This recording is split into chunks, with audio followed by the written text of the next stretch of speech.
अस्सलाम वालेकुम दोस्तों, उम्मीद है आप सब लोग ठीक ठाक होंगे। आज मैं आपको पढ़ाऊंगा कि गूगल शीट्स को किस तरह यूज़ करते हैं, इसमें किस तरह काम करते हैं और इसकी पूरी सेटिंग्स मैं आपको बताऊंगा।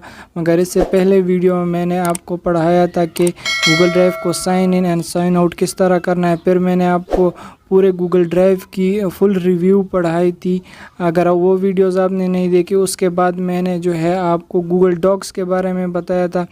मैंने एक प्लेलिस्ट बनाई हुआ है Google drive Urdu and Hindi. अगर आपने वो नहीं देखा तो आप जाकर देख ले, मैं लिंक डिस्क्रिप्शन में दे दूँगा। उसके बाद आपने यहाँ पर गूगल ड्राइव को ओपन कर देना है। ओपन करने के बाद आपने इस प्लस के निशान पर क्लिक कर देना है और यहाँ से आप देख रहे हैं जो दरमियाना वाला गूगल शीट्स है, इसको आपने ओपन कर देना है। ये गूगल शीट्स क्या होता है, ये जिस तरह आपके पास MS ऑफिस में एक्सेल होता है, ये भी उसी तरह के शीट्स होते हैं और आप इसमें फार्मूले लगा सकते हैं, अपना हिसाब किताब कर सकते हैं और वो यहाँ पर स्टोर कर सकते हैं। वो लॉस्ट नहीं होगा, वो आपका बैकअप भी रहेगा और वो आपके साथ परमानेंटली सेव रहेगा, वो आपसे डिलीट नहीं होगा। अच्छा, ये हमारे पास पहला शीट है। आपने यहाँ पहले शीट पर क्लिक करेंगे तो आपके पास ये डुप्लिकेट का ऑप्शन आ जाता है, रीनेम का आ जाता है और नीचे टैब कलर आ जाता है, गाइडलाइंस आ जाता है। ठीक है, तो पहले हम क्या करेंगे, एक डुप्लिकेट बना लेंगे। यहाँ से देखें हमारे पास कॉपी ऑफ शीट बन गई। अगर आप कॉपी ऑफ शीट बनाना चाहते तो आप इस प्लस से भी बना सकते हैं। इस प्लस पर आप क्लिक करेंगे तो आपके पास शीट बनना शुरू हो जाएंगे। ठीक है, उसके बाद अगर आप इसे खोलेंगे तो यहाँ आपके पास डिलीट का ऑप्शन भी आएगा। अगर आप इस डुप्लिकेट को डिलीट करना चाहे, रीनेम करना चाहे, आप हाइड भी कर सकते हैं और आप इस टैब को कलर भी दे सकते हैं। जो कलर आपको पसंद हो यहाँ से वो आप इसको दे सकते हैं। अच्छा, उसके बाद यहाँ पर हम एक सेंटेंस लिख देते हैं। फार्मूला तो खैर मुझे नहीं आता, मगर मैं यहाँ से एक सेंटेंस लिख देता हूँ जिसकी मदद से मैं आपको पूरा जो है वो शीट समझाऊँगा। अच्छा, मैंने यहाँ पर लिख दिया आई एम अ टीचर। नीचे हमारे पास ये टैब जो खुल गया है, इसको हम पढ़ेंगे। पहले वाला हमारे पास है, यहाँ पर इसकी साइज़ है, आप इसकी साइज़ यहाँ से सेट कर सकते हैं। दूसरा हमारे पास बी का ऑप्शन है, बोल्ड है, ये मैं पहले भी पढ़ा चुका हूँ। तीसरा ए से है, यहाँ पर आप टेक्स्ट को कलर दे सकते हैं। ठीक है, उसके बाद आप यहाँ से जो है वो लाइन स्पेसिंग कर सकते हैं, जहाँ पर आप इसको रखना चाहे, दरमियान में, राइट लेफ़्ट। उसके बाद ये जो कलर वाला दूसरा ऑप्शन है, यहाँ से आप इसकी बैकग्राउंड को कलर दे सकते हैं। जो कलर आपको पसंद हो वो आप दे सकते हैं। उसके बाद यहाँ पे जो प्लस वाला ऑप्शन है, इससे आप जो है कॉलम में जो है ज़्यादा कॉलम आप उसको कलर कर सकते हैं। नीचे ये इस तरह आता हुआ होगा और ये कॉलम्स जो है आपके पास ये कलर, ये बैकग्राउंड कलर इस पर आएगा इस तरह।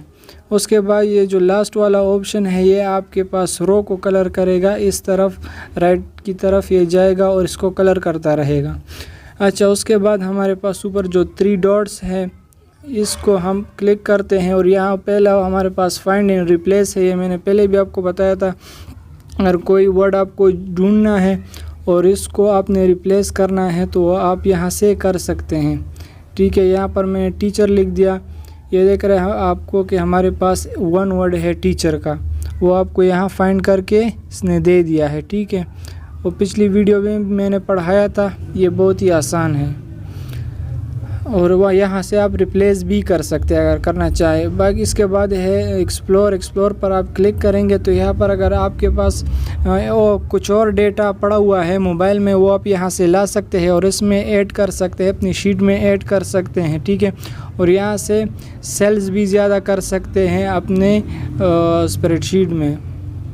उसके बाद हमारे पास ऑप्शन आता है क्रिएट अ फ़िल्टर। तो आप यहाँ से फ़िल्टर भी लगा सकते हैं कि जो वर्ड्स आपने लिखना है, जो नहीं लिखना, कौन सा वर्ड आपने अलाउ करना है, कौन सा नहीं करना, तो आप यहाँ से कर सकते हैं। उसके बाद जो है रिमूव फ़िल्टर को आप रिमूव भी कर सकते हैं, यहाँ से अनडू भी कर सकते हैं। उसके बाद डेटा वैलिडेशन है, आपने यहाँ पर लिखना है कि कितनी रेंज होनी चाहिए, क्या क्राइटेरिया होना चाहिए। यहाँ पे लिस्ट ऑफ आइटम्स दे सकते हैं, रेंज दे सकते हैं, ठीक है, जिन लोगों को MS ऑफिस एक्सेल की समझ है उनको इसकी भी समझ होगी कि यहाँ पर कौन से फार्मूले देने हैं और किस तरह जो है उसको यूज़ करना है। उसके बाद यहाँ हमारे पास नेम रेंज आ जाते हैं।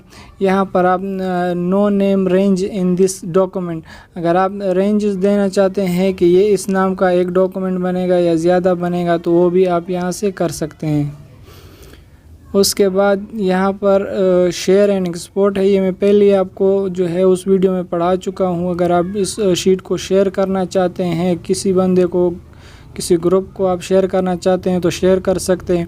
यहाँ कॉपी लिंक भी कॉपी कर सकते हैं आप, सेंड अ कॉपी भी किसी को सेंड कर सकते हैं, सेव एज भी कर सकते हैं, print and make a copy भी कर सकते हैं। उसके बाद हमारे पास ये मूव है, अगर आप इसको किसी भी फोल्डर में मूव करना चाहते हैं तो आप मूव कर सकते हैं, मैंने पिछले वीडियो में बताया था।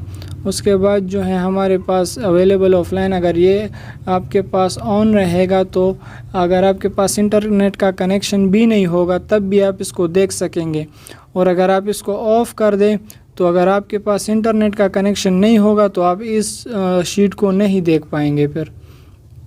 उसके बाद स्टेयर है, अगर आप ये फ़ाइल इंपॉर्टेंट है, आप इसको जल्दी ढूंढना चाहते हैं तो आप इस पर स्टार लगा दें, आपको ये जल्दी स्टेयर्ड वाले फ़ोल्डर में मिल जाएगा। ये मैं पहले पढ़ा चुका हूँ, आप मेरी पहली वीडियोस में देख सकते हैं। उसके बाद लास्ट ऑप्शन है डिटेल, आप डिटेल पर क्लिक करेंगे, यहाँ पर आपको डिटेल बताई जाएगी कि कितने MB है, कितने KB है, कब बना हुआ है, किस नाम से बना हुआ है, किस जीमेल से लॉगिन है, वो सारा आपको यहाँ से मिल जाएगा। ये ऑप्शन जो है ये कमेंट है, अगर यहाँ पर आपने इस पर कोई कमेंट किया हुआ हो तो वो यहाँ पर दिखाई देगा। यहाँ प्लस का ऑप्शन है, आप यहाँ पर कमेंट, लिंक, चार्ट, इमेज, नीचे रो, अबव और नीचे वाला रो आप इसमें एंटर कर सकते हैं। इंसर्ट अ कॉलम और insert a column to right और लेफ़्ट भी कर सकते हैं, ठीक है। अच्छा, उसके बाद यहाँ पर जो ए वाला ऑप्शन है, आप यहाँ मैं ये पहले ही आपको पढ़ा चुका हूँ, मगर यहाँ इजीली आपके पास एक चार्ट की तरह ये सामने आ जाता है। मैं आपको सेटिंग में ये बता चुका हूँ, साइज़ भी बता चुका हूँ, कलर, फ़ॉन्ट वगैरह सब कुछ आपको पहले ही मैं बता चुका हूँ। उसके बाद ये जो एरो वाले निशान है दो, इससे एक अनडू के लिए यूज़ होता है और एक रीडू के लिए यूज़ होता है। अगर आपसे कोई चीज़ डिलीट हो जाए तो आप उसको अनडू कर सकते हैं, और अगर आप डिलीट करना चाहे तो उसको वापस रीडू कर दें। उम्मीद है आपको वीडियो पसंद आएगी। मिलते हैं मेरे नेक्स्ट वीडियो में, तब तक के लिए अल्लाह हाफिज़।